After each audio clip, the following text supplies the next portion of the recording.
পানি ঝরছে।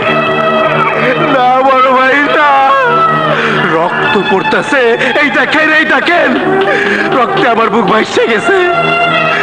ওই দুর্জয় আমার চোখ দিয়ে রক্তের বন্যা বহায় দিছে। তাকে বলেছিলাম উপনির্বাচনের আগে এমন কোনো কাজ করো না যাতে দলের কাছে আমার মান সম্মান নষ্ট হয়, কিন্তু আমার কথা তোয়াক্কা না করে তুমি মশা মারতে কামান দাগিয়ে আজ নিজের সর্বনাশ নিজে ডেকে এনেছো। আমার মাথায় যে খুন চড়াইছে ওর রক্ত দিয়ে আবার এই মাথা ঠান্ডা করুন, আর এই মাথায় সেদিন আবার চুল রাখুন, যেদিন প্রতিশোধ নিতে পারুন।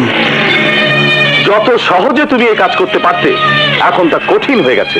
তাই বলছি, যদি নিজের অস্তিত্বকে টিকিয়ে রাখতে চাও, বাঘা হয়ে এই এলাকায় সারা জীবন রাজত্ব করতে চাও, তাহলে মনের জেদ